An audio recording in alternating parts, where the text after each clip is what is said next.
Assalamualaikum warahmatullahi wabarakatuh. Waalaikumsalam warahmatullahi wabarakatuh. Oke, praktek penelitian kualitatif sudah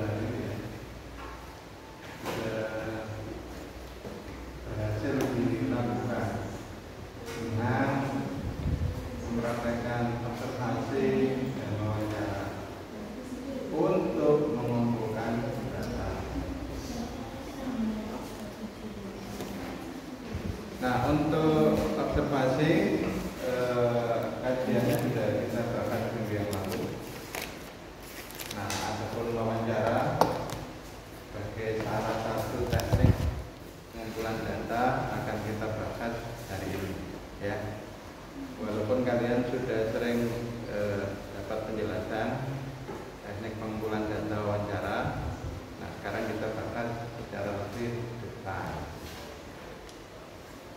Oke, nah wawancara yang kalian lakukan selama ini, jika ternyata ada kesulitan, ada hambatan, ada hal-hal yang sifatnya itu kurang pas, silakan nanti disampaikan, ya, supaya kajiannya lebih komprehensif, teoretically maupun praxisly. Jadi secara praktisnya itu seperti apa, tapi secara teoretiknya seperti apa. Sekarang kita lihat materinya, kamu bisa lihat di ini ya, di e-learning. Sudah masuk e-learning belum? Nah, masuklah ke e-learning. Karena di sini nggak ada LCD, ya, LCD-nya nggak ada.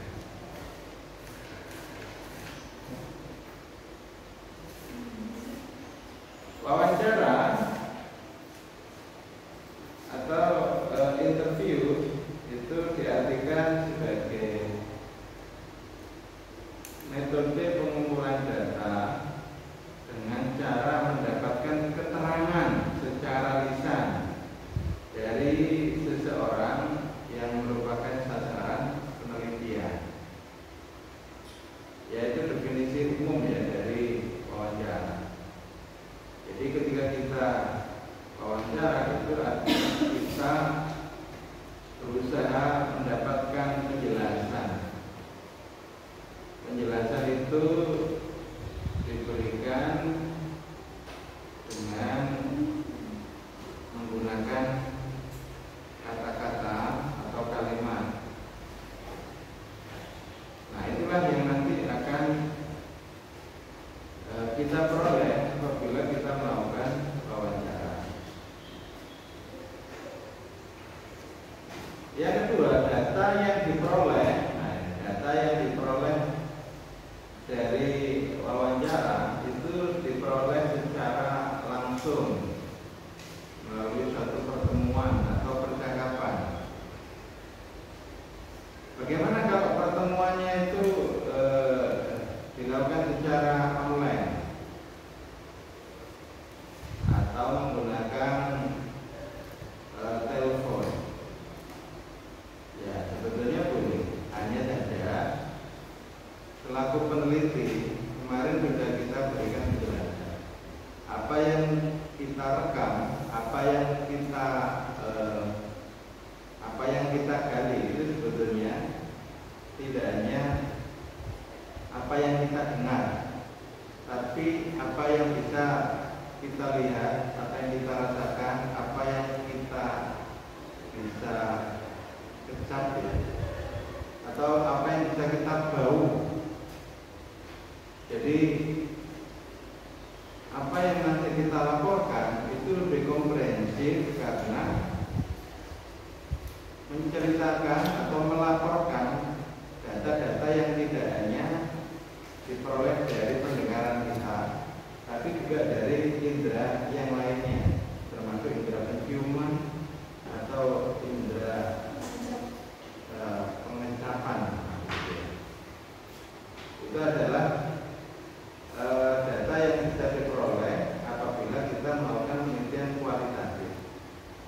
Kalau interview memang lebih banyak mendapatkan data dari pendengaran karena ada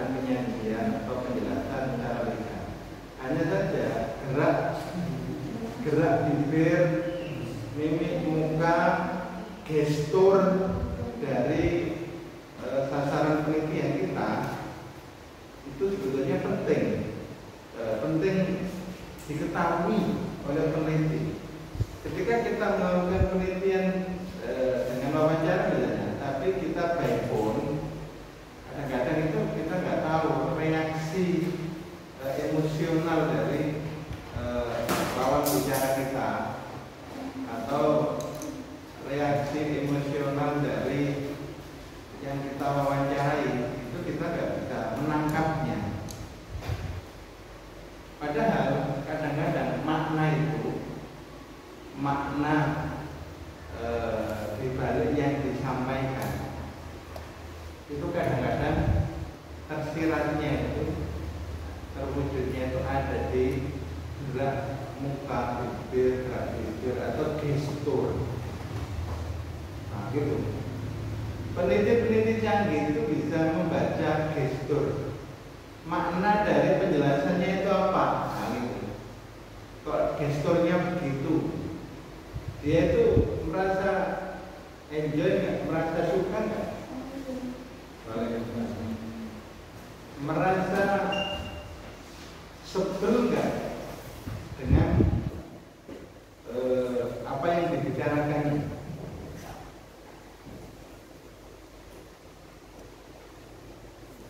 Nah, itu nanti yang bisa diberi komentar oleh peneliti. Jadi apa misalnya yang dia jelaskan itu kan sudah kamu transkripkan, sudah tertulis oleh kamu ini.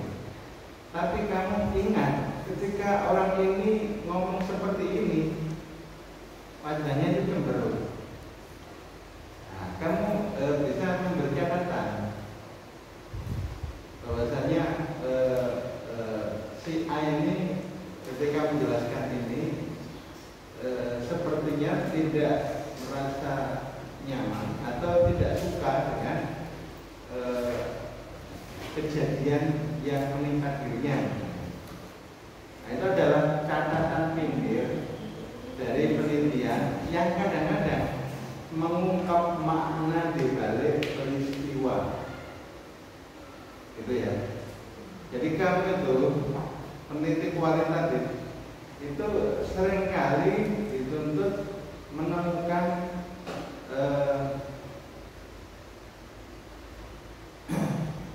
udang di balik batu, gitu ya. Jadi apa yang tersembunyi, apa yang tidak nampak, tapi sebetulnya itu yang merupakan faktor atau alasan atau penyebab dari realitas yang terjadi. Nah, itu pentingnya peneliti bersuamuka, bertatap muka dengan narasumbernya, dengan informannya, dengan sasaran yang ditelitinya. Nah, kalau by phone sekalipun boleh, khawatirnya itu peneliti tidak mampu menangkap makna, menangkap EOC di balik peristiwa dari yang diceritakan oleh narasumber kita. Oke, berikutnya wawancara sebagai pembantu utama dari metode observasi. Ingat, data yang diperoleh dari observasi itu kadang tidak lengkap.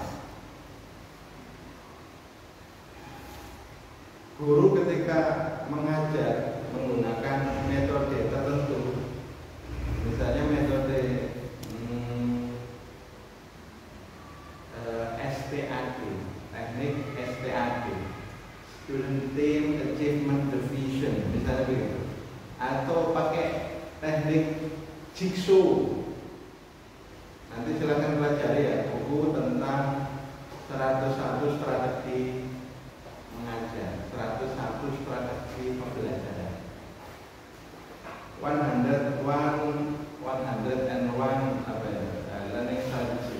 Jadi di buku itu diceritakan ada berbagai macam teknik mengajar yang bisa kita gunakan. Jigsaw kan, atau STAD kan atau learning start with question, atau ada lagi everyone is teacher here. Nah, misalnya kamu sedang melakukan observasi, loh kok gurunya sedang mengajar pakai strategi yang berbeda, tapi kamu ketika mengamati itu kan nggak ada penjelasan dari guru nggak pernah ngomong strateginya kepada peserta didik, itu kan nggak ngomong. Anak-anak silakan berkelompok dua-dua ya. Lanjutkan dengan membuat pertanyaan. Pertanyaan yang satu dijawab oleh satunya. Nah, guru nggak hanya menjelaskan bahwasanya ini strateginya adalah everyone is teacher here. Di sini itu semua orang adalah guru. Si A guru bagi si B, si B sebaliknya guru bagi si A, karena satu kelompok ya. Nah, guru nggak ngomong kalau itu adalah strategi everyone is teacher here. Nah, ketika observasi kamu mengamati itu kan kamu akhirnya nggak tahu bahwasanya itu strateginya adalah itu tadi everyone is teacher here. Nah, akhirnya ketika kamu bertemu dengan guru tersebut, kamu akhirnya wawancaranya menanyakan, Pak, tadi saya observasi dan mengamati Bapak menerapkan satu strategi yang berbeda. Kayaknya saya baru tahu Pak, ini strateginya dengan ini. Strateginya namanya apa Pak? Oh iya, itu adalah strategi everyone is teacher here. Nah, itu artinya apa? Wawancara yang kamu lakukan itu melengkapi observasi yang sudah kamu lakukan. Nah, begitu pun kalian sudah bisa membayangkan nggak? Apa yang kamu observasi itu apa? Terus yang kamu gali lebih jauh dari hasil observasi kamu itu apa? Walaupun tidak selalu wawancara itu dilakukan berangkat dari hasil observasi, tidak selalu. Karena kamu sendiri sudah menyiapkan pedoman wawancara. Misalnya 10 pertanyaan nanti itu memang menjawab fokus yang pertama, 10 pertanyaan menjawab fokus yang kedua. Oke, begitu ya. Jadi wawancara itu juga merupakan pembantu utama dari observasi. Berikutnya, gejala-gejala sosial yang tidak dapat terlihat atau diperoleh melalui observasi dapat digali dari wawancara. Nah, ini tadi penjelasan yang tadi saya sampaikan memuat pernyataan ini ya. Jadi gejala-gejala sosial atau makna dari suatu peristiwa itu ternyata kadang-kadang tidak dapat ditangkap dengan observasi, tapi bisa diperoleh secara lengkap dengan wawancara. Kelebihan wawancara, kita bicara yang pertama kelebihan wawancara. Wawancara itu kelebihannya yang pertama adalah flexibility. Fleksibel itu maksudnya apa?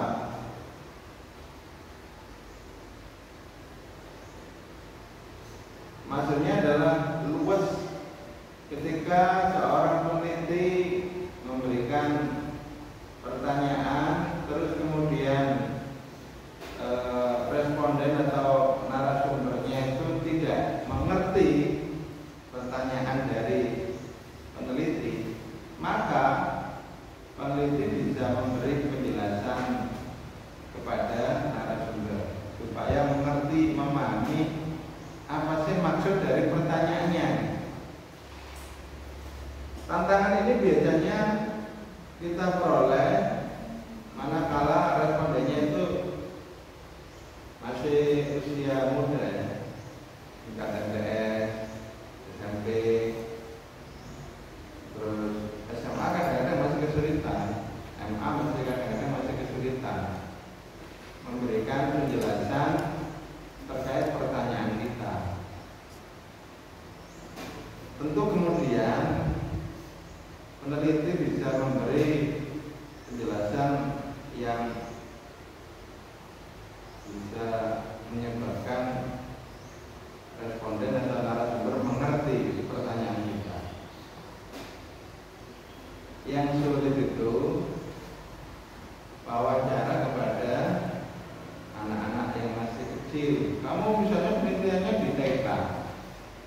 Terus kamu tanya pada mereka, Dek, metode mengajarnya guru kamu apa ya? Ngerti nggak? Nggak ngerti. Jadi nggak bisa jawab.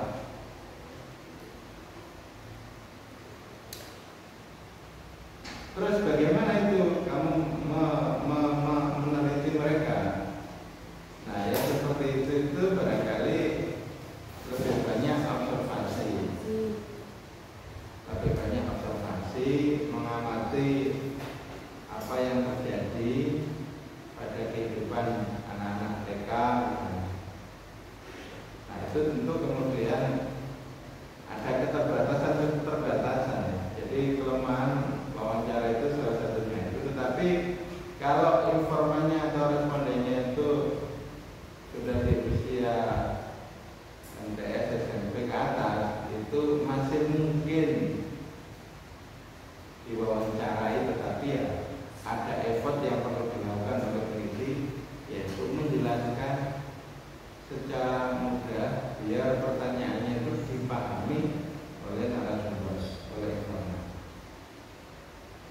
Nah, ini cenderung penelitiannya memang wawancara formal. Yang bagus kan wawancaranya informal. Kamu bersama mereka dalam keseharian mereka, apakah bermain ataukah misalnya belajar bareng atau ada kegiatan bersama-sama begitu. Nah, itu ngobrolnya ke sana kemari, tapi sesekali ditarik ke pembahasan kita, sesekali digiring untuk merespon pertanyaan-pertanyaan penelitian kita. Berikutnya, kelebihan wawancara adalah non-verbal behavior. Wawancara dapat mengobservasi perilaku non-verbal. Ya, tadi itu contohnya rasa suka, rasa tidak suka, atau misalnya rasa muak, rasa benci, gestur yang menunjukkan suka dan tidak suka, itu bisa kita sekaligus kita amati ya. Jadi non-verbalnya itu juga bisa kita dapat. Wawancara itu kan menghasilkan data verbal. Data verbal itu apa sih? Data berupa kata-kata. Nah, non-verbal itu ternyata juga bisa kita peroleh. Nah, saya nggak tahu kamu itu nanti ketika wawancara itu bisa menangkap nggak data non-verbalnya itu. Bayangkan ya, kira-kira data non-verbal yang bisa kamu peroleh itu data seperti apa? Nah, itu kamu bisa bayangkan sejak sekarang. Ya, emosi, luapan emosi, perasaan ya dari informan kita itu bisa kita lakukan. Orangnya datar-datar aja nggak apa-apa, dengan sikap, dengan wajah yang datar-datar saja. Ahmad menjelaskan, nah, begitu ya, itu bahwasanya ini begini. Jadi melengkapi data verbal, data non verbal itu kami ceritakan pula. Yang berikutnya kelebihan wawancara. Yang pertama tadi kan fleksibel, terus non verbal behavior. Yang ketiga adalah completeness. Ketika wawancara kita bisa mendapatkan jawaban secara lengkap dibanding dengan interview. Nggak banyak dibanding dengan observasi. Observasi seringkali tidak menjawab pertanyaan penelitian. Berikutnya time of interview. Kelebihan wawancara adalah time of interview. Wawancara dapat menyusun jadwal wawancara yang relatif pasti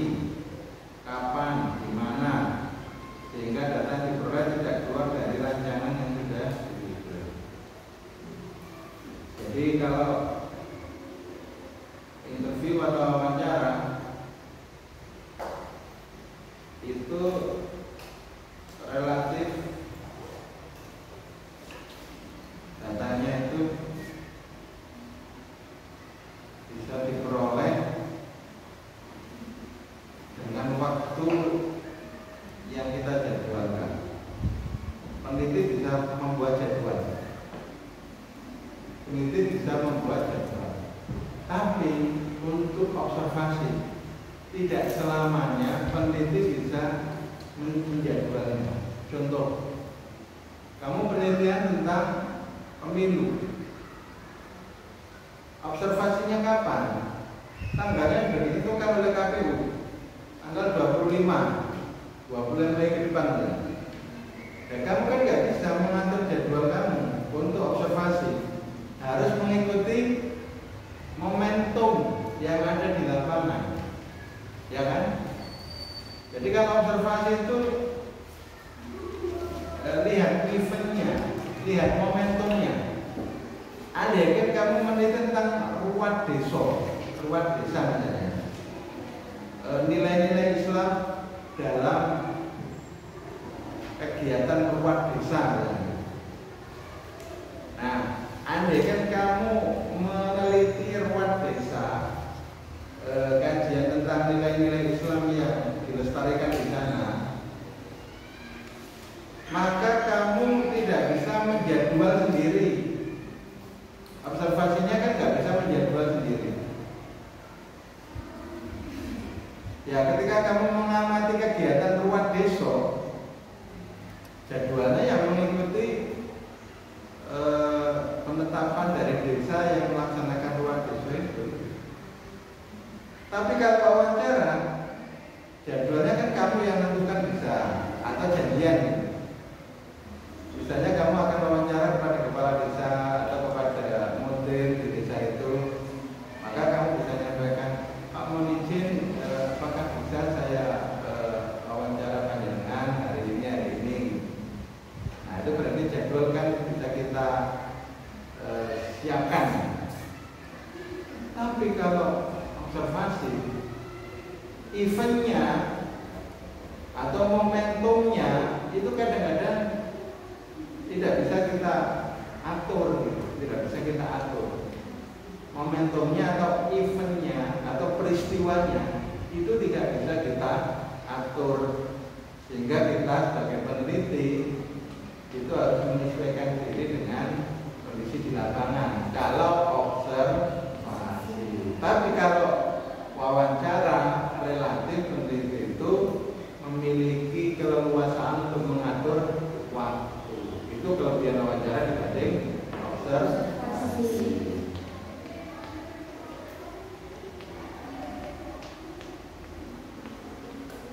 Yang nomor 5, kelebihan wawancara adalah data yang diperoleh dapat langsung diketahui objektivitasnya karena dilakukan secara tatap muka. Andai kan kamu meneliti konflik di sekolah, konflik lembaga pendidikan antara kubu A dan kubu B, maka kamu ketika wawancara itu akan punya semacam kesimpulan. Oh, bahwasanya si A ini cenderung membela diri dan kelompoknya, kurang objektif. Nah, penilaian itu bisa kamu rasakan. Kamu bisa mendapatkan rasa itu ketika melakukan wawancara.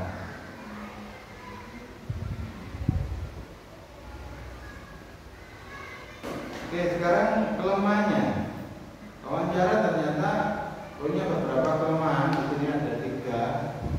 Yang pertama, membutuhkan biaya dan tenaga yang besar. Biaya dan tenaga yang besar.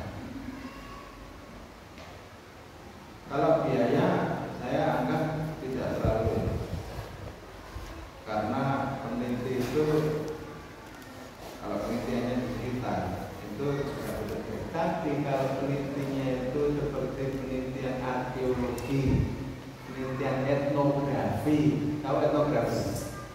Penelitian tentang etnis, budaya, suku Dani di Papua, suku aborigin di Australia. Kamu ingin meneliti kira-kira budaya, tradisi dan kehidupan suku aborigin itu seperti apa? Bagaimana pola hubungan antara keluarga itu seperti apa? Itu kan kamu harus datang ke Australia. Nah, itu loh yang kemudian menyebabkan biayanya lebih besar ketika penelitian itu dilakukan.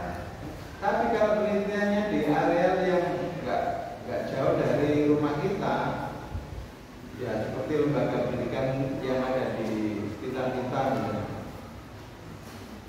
Nah, itu. Tapi kalau kamu ingin penelitian tentang bagaimana Al-Azhar di manage, Al-Azhar Mesir gitu, nah, berarti kan kamu perlu datang ke sana untuk wawancara. Nah, itu yang berbiaya. Agar bisa mencontoh kemajuan Al-Azhar, kamu melakukan penelitian di sana. Nah, itu biayanya lumayan. Yang kedua, kelemahan wawancara itu keberhasilannya tergantung pada kepandaian pewawancara dalam menggali, mencatat dan menafsirkan setiap jawaban.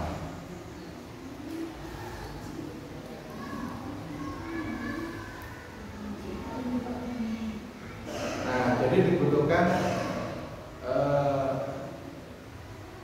keahlian dalam menggali data, keahlian bertanya. Jangan-jangan kamu ketika bertanya udah grogi, pertanyaannya jadi nggak jelas. Nah, ini akhirnya datanya nggak dapat diperoleh dengan baik.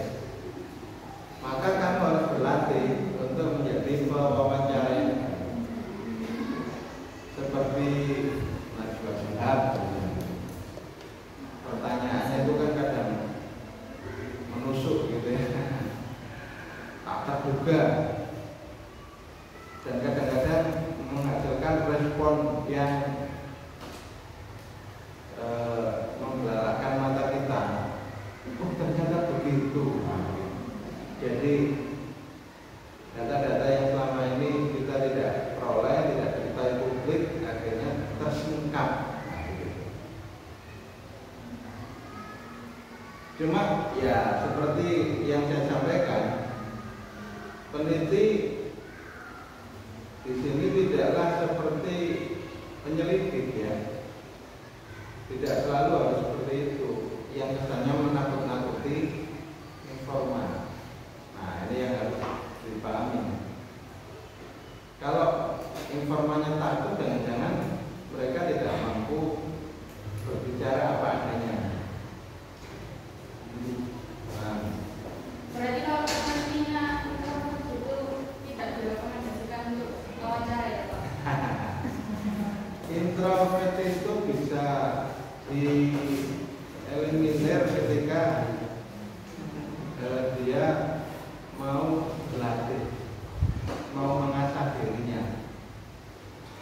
Ini kan bahasa orang-orang itu ilmu katon, ilmu yang bisa dipelajari, sehingga kemudian keterampilan bertanya bisa diperoleh sekalipun dia adalah seorang yang introvert. Memang bagian ekstrovert itu mungkin akan lebih mudah. Orangnya humble, orangnya mudah bergaul, orangnya akhirnya seperti tidak punya batasan-batasan dengan sasaran penelitian, dengan narasumber, dengan informan, itu sudah nggak ada gap lagi. Nah, itu berarti ada keuntungan yang diperoleh oleh anak-anak yang ekstrovert, yang punya karakter yang humble, karakter yang mudah bergaul. Nah, gitu. Tapi yang tidak memiliki karakter itu, ya tentu harus belajar. Belajar menjadi peneliti itu ya berarti belajar untuk bisa masuk dalam komunitas baru dan diterima berlatih. Tapi sebetulnya setiap orang itu sering berlatih, karena pasti ya dalam kehidupannya itu ketemu komunitas baru. Masuk TK aja ketemu orang-orang baru, masuk SD, MT ketemu orang-orang baru, nanti masuk di MTS, SMP juga demikian. Tentu kemudian fase-fase itu memberikan pelajaran agar karakter introvertnya itu bisa diminimalisir, ditekan. Makanya kamu coba rekam sendiri pertanyaan-pertanyaan kamu itu, coba sih coba kamu tanyakan dan kamu rekam sendiri, seakan-akan kamu itu sedang berhadapan dengan informan narasumber. Jadi kamu berlatih seperti itu, terus kemudian wawancara itu kamu rekam supaya kemudian nanti kamu bisa melihat apakah pertanyaan kamu itu sudah tepat atau belum. Kira-kira kalau kamu ditanya seperti pertanyaan yang kamu berikan, itu kamu bisa paham atau enggak? Orang yang kamu beri pertanyaan itu kira-kira mau merespon enggak pertanyaan kamu?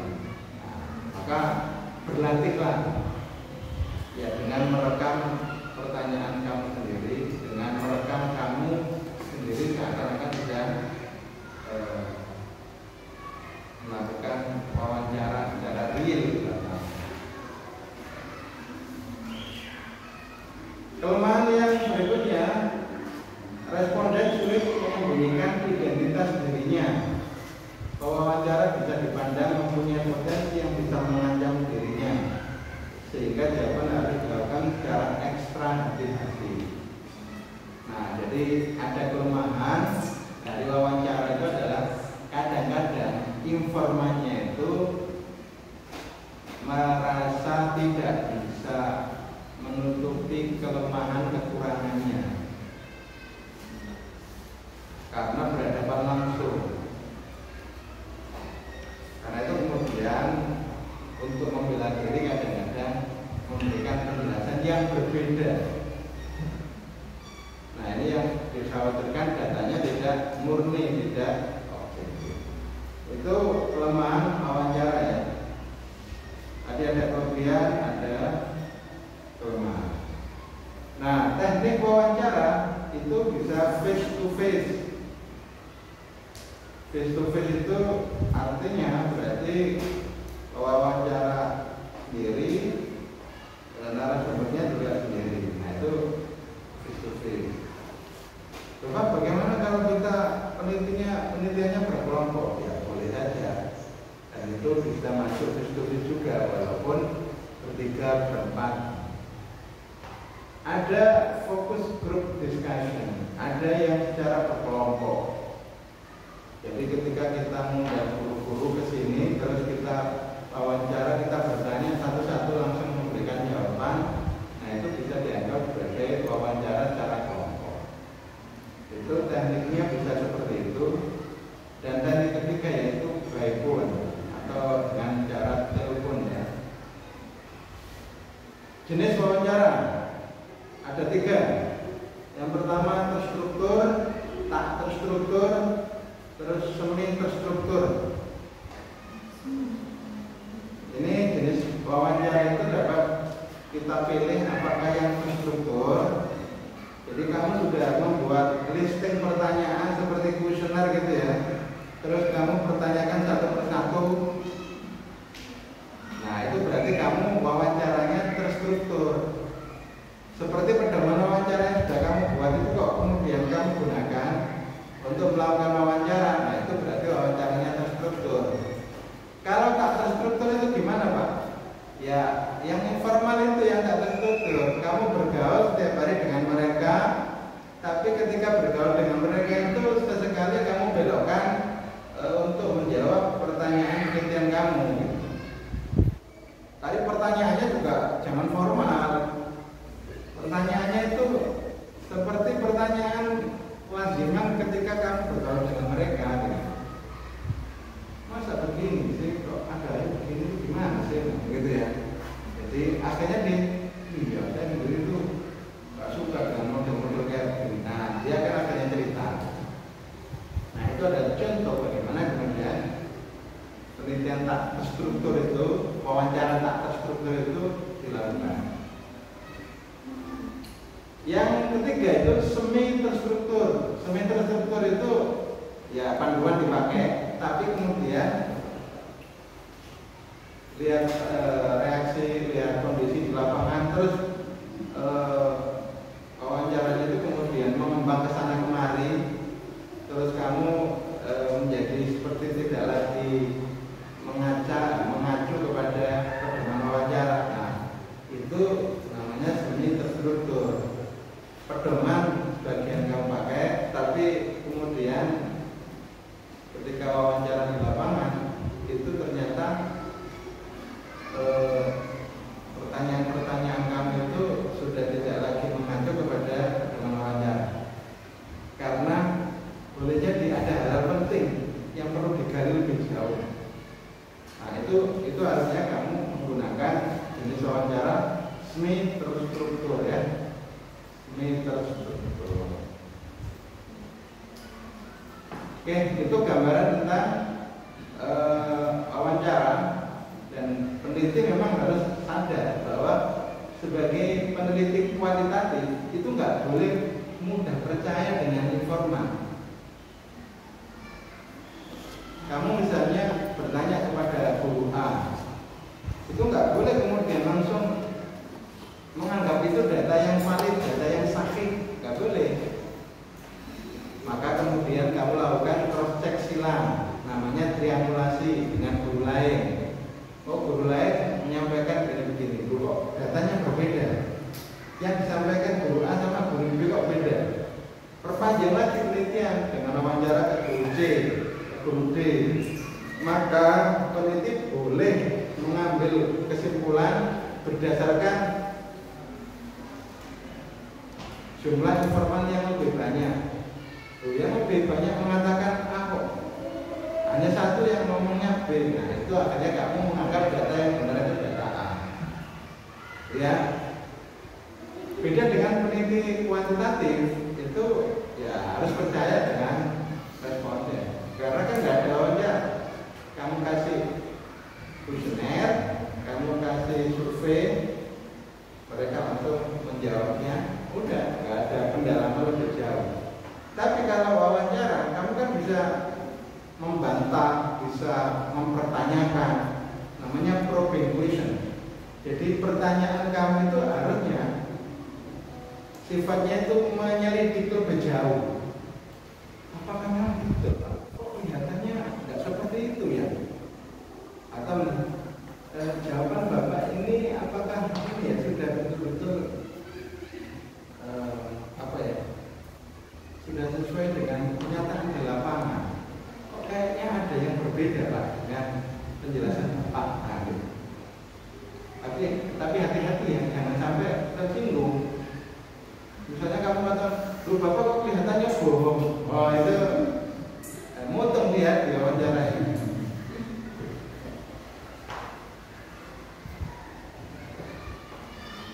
Ya, itu gambaran tentang wawancara dan semoga kamu bisa mempraktekkan wawancara dengan baik, bisa menggali data, bisa membuat catatan-catatan. Pentingnya catatan-catatan kemarin sudah saya ceritakan.